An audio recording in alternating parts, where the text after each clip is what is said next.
coup, Marco, commençons un peu cette première partie de qui es-tu, d'où viens-tu, et après on va pouvoir aborder le sujet de Marco Investigation. Peut-être déjà commencer, c'est d'où vient le nom Marco Investigation?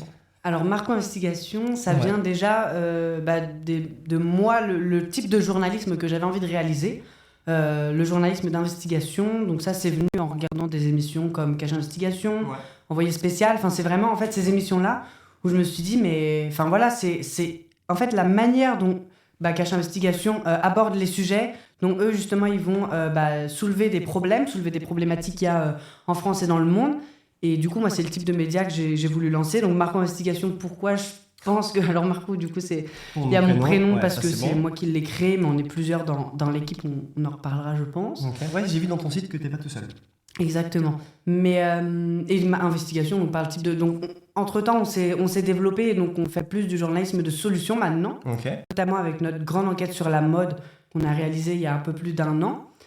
Et justement, on présente les problèmes, donc l'industrie avec les impacts sociétaux, les impacts environnementaux, mais on apporte également des solutions avec des marques qui le font de manière plus durable, plus éthique et plus inclusive. Ok, comment tu travailles un peu justement est-ce que l'âge est un frein ou pour l'instant pas du tout? Tu arrives à faire ce dont tu as envie? Dans le sens, la gestion... Dans la gestion de tes investigations justement et de travail d'enquête, est-ce que pour l'instant tu arrives à faire ce que tu veux et tout, même à ton âge, ou pour l'instant tu sens qu'il y a des freins ou des limites qui s'imposent?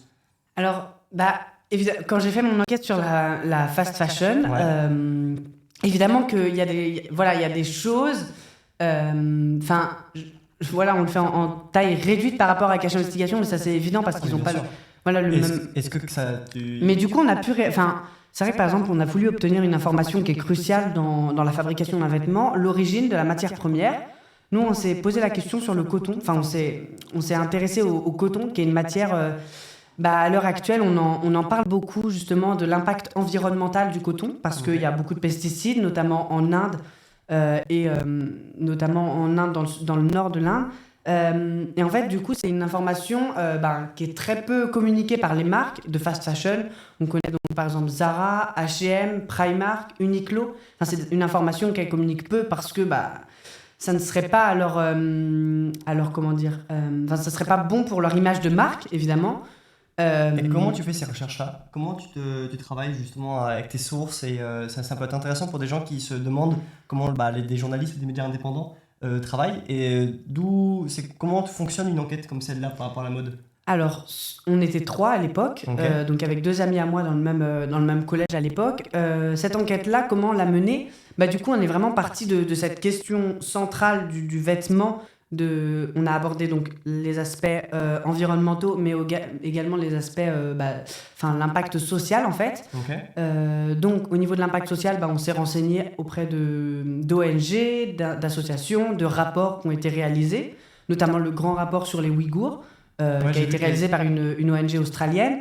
Donc ça, on s'est beaucoup appuyé là-dessus. Au niveau de l'impact environnemental, on est allé démarcher les marques, tout simplement. On les a appelées. Je sais que Zara, on a fait, je crois, je citais dans une interview il y a pas longtemps, on les a contactés 3 fois par semaine pendant 2 mois. Ah oui, d'accord. Donc attention, tu t'écartes un peu du cadre, viens rapproche-toi un peu de moi et tout, comme ça les gens... Non, t'inquiète, les gens te voient. Mais du coup, en fait, vous avez aussi... vous appelez, vous envoyez des mails... bien sûr, les mails, on en a envoyé des dizaines. On a eu beaucoup de refus, comment dire... de non-réponses. Ouais, c'est ça, de non-réponses ou de réponses... comment on pourrait dire négatif, c'est ça en fait. Justement, non, vous n'avez pas à savoir ça. On a eu des réponses étonnantes même.